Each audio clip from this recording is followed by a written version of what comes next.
बाहर अल्कोहल छिड़कता है। घर लौटते ही वह सबसे पहले अपने कुत्ते को साफ करता है। जैसे ही वह देखता है कि सूरज डूबने वाला है, वह तुरंत खास स्टील की प्लेटें लगाकर दरवाजे और खिड़कियां बंद कर देता है। लेकिन घर में एक भी रोशनी न होने के बावजूद भी उसे खुद को सुरक्षित महसूस नहीं होता। वह अपनी राइफल को सीने से लगाए कुत्ते के साथ बाथटब में सिमट कर लेट जाता है, जिससे थोड़ा उसे चैन मिला। दरअसल आदमी ने इतनी कड़ी सुरक्षा इसलिए की हुई है क्योंकि जैसे ही यहाँ रात का अंधेरा छा जाता है, बाहर की दुनिया इंसानों की नहीं रह पाती। वहाँ भयानक ज़ॉम्बीज़ की झुंड सड़कों पर आतंक मचाते हुए घूम रहे हैं, क्योंकि आज से लगभग 5 साल पहले 2012 में एक वायरस ने लहर बरसा दिया था। इस वायरस ने 90% इंसानों को मार डाला, जबकि 9% लोग इन्फेक्टेड लोगों में बदल गए। ये इन्फेक्टेड लोग धूप से डरते हैं, सिर्फ रात में निकलते हैं और इनकी सूंघने की शक्ति बेहद तेज होती है। वहीं इस कहानी का मेन कैरेक्टर, जिसका नाम विल है, जो इस वायरस से बचा हुआ है क्योंकि वो पूरी दुनिया में 1% से भी कम लोगों में से है जिनकी एक स्ट्रॉन्ग एंटीबॉडी है। यहाँ देखते हैं, विल अपनी फोर्ड मस्टैंग चलाते हुए सुनसान न्यूयॉर्क की सड़कों पर तेजी से दौड़ रहा था। वो शहर के बीचों बीच एक हिरन का पीछा कर रहा था। इस दुनिया में जहाँ अब सिर्फ वही अकेला बचा है, उसके लिए खाना सबसे बुनियादी और सबसे जरूरतमंद बन चुका है। लेकिन जैसे ही वह शिकार करने ही वाला था, अचानक एक शेरनी झपट पड़ी और उससे पहले ही वो हिरन को दबोच लिया। शिकार छीनते हुए देखकर विल उस शेरनी को मारने का सोचने लगा। तभी एक शेर और उसका बच्चा भी बाहर आ जाता है। तीनों को देखकर विल को अपने मरे हुए परिवार की याद आ जाती है। वह गोली नहीं चलाता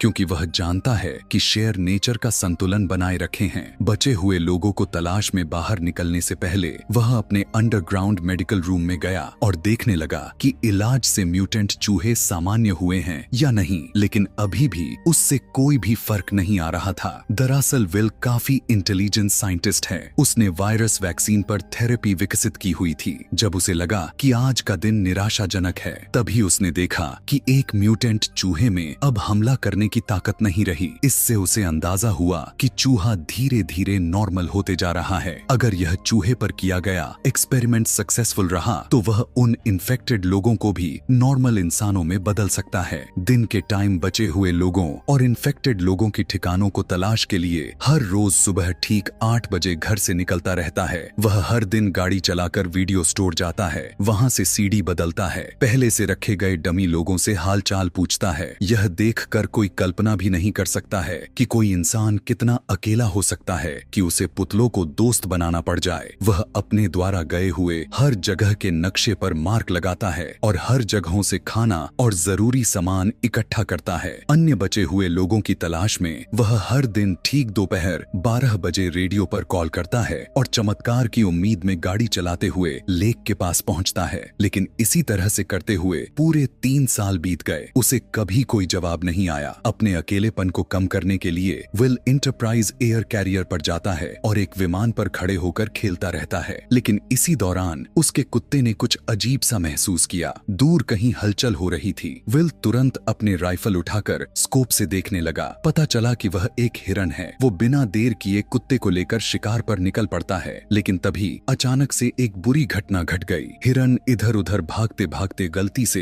एक बंदरगाह जगह में फंस गया और घबराकर इमारत के अंदर घुस गया। शायद कुत्ते को बहुत समय से मांस नहीं मिला हुआ था, इसीलिए वह भी बिना डरे उसके पीछे बिल्डिंग में घुस जाता है। विल काफी घबरा गया था, लेकिन उसने अपने कुत्ते के लिए उसे अंदर जाना ही पड़ गया। अंदर पूरी तरह से अंधेरा बन गया था, कुछ भी दिखाई नहीं दे रहा है। इस टाइम विल बुरी तरह से कांप रहा था, यहाँ तक कि एक मिरर भी उसे डरा देता है। जैसे ही वह ऊपर जाकर अपने कुत्ते को खोज रहा था, अचानक उसे एक दर्दनाक चीख सुनाई दे दी। उसे डर लग चुका था कि कहीं उसके डॉग के साथ कुछ बुरा ना हो गया हो। वह खुद को दिलासा देते हुए आगे बढ़ने लगा। सीढ़ियों पर पड़े खून के धब्बों का पीछा करते हुए एक मोड़ पर उसे एक जानवर का कटा हुआ सर दिखाई दे दिया। अच्छी बात तो यह था कि आगे बढ़ने पर उसे पता चला कि वह अभी अभी मारा गया एक हिरन था, लेकिन हिरन के फेस का डर साफ दिखाई दे रहा था। यह देखकर विल ने गन तान ली और चारों तरफ देखने लग गया। तभी उसे एक और डरावना नजारा दिखाई दिया। देखते ही देखते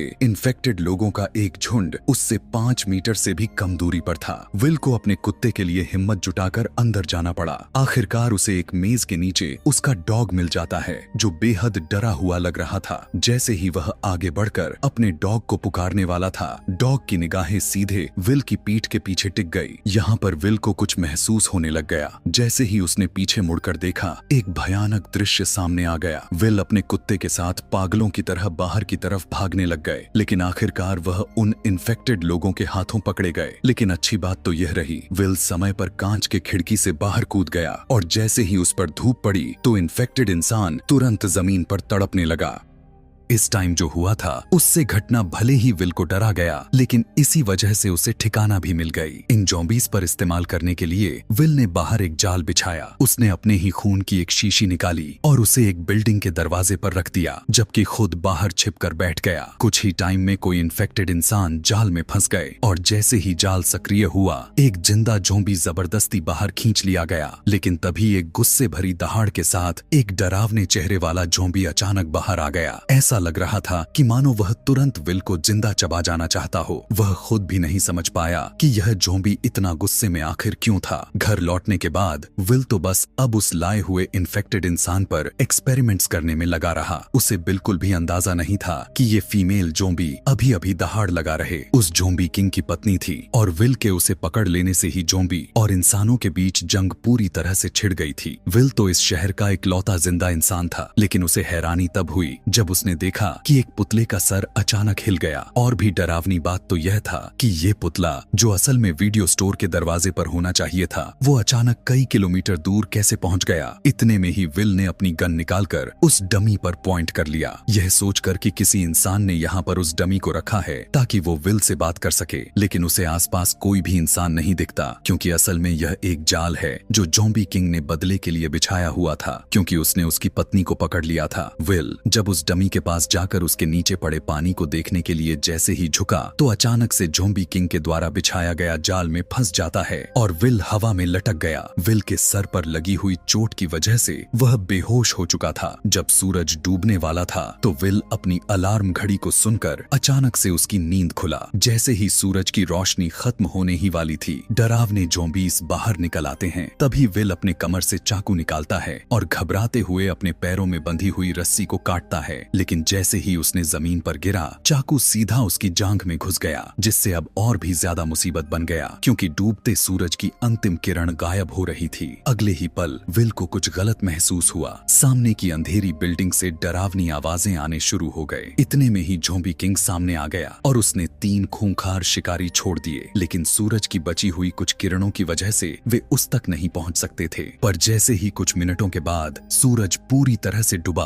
तो ज़ॉम्बी शिकारी कुत्ते पागलों की तरह हमला कर देते हैं। इस वक्त विल की जांघ पूरी तरह से घायल है। उसकी जिंदगी और मौत के बीच उम्मीद की मात्र एक ही किरण है, वही कुत्ता जिसने उसके साथ आखिरी दम तक उसका साथ दे रहा है। ये कुत्ता उसका एकमात्र साथी बचा है, उसकी जीने की वजह है। विल को यह भी डर है कि उसका प्यारा सा डॉग मर ना जाए। कार में पिस्टल भी रखी गई थी। विल फौरन से कार की तरफ घसीटते हुए जाने की कोशिश करने लगा, लेकिन जैसे जैसे सूरज की अंतिम किरण गायब होने लगी, तभी शिकारी कुत्तों की हमला बद से बदतर हो गया। अब उसके पास बहुत ही कम वक्त बचा था। दर्द सहन करते हुए विल उठा और पंजों के बल आगे बढ़ने लगा, लेकिन कुछ कदम चलने के बाद दोबारा से जमीन के बल गिर पड़ा। ठीक उसी वक्त खूंखार इन्फेक्टेड डॉग्स उस पर टूट पड़ते हैं, लेकिन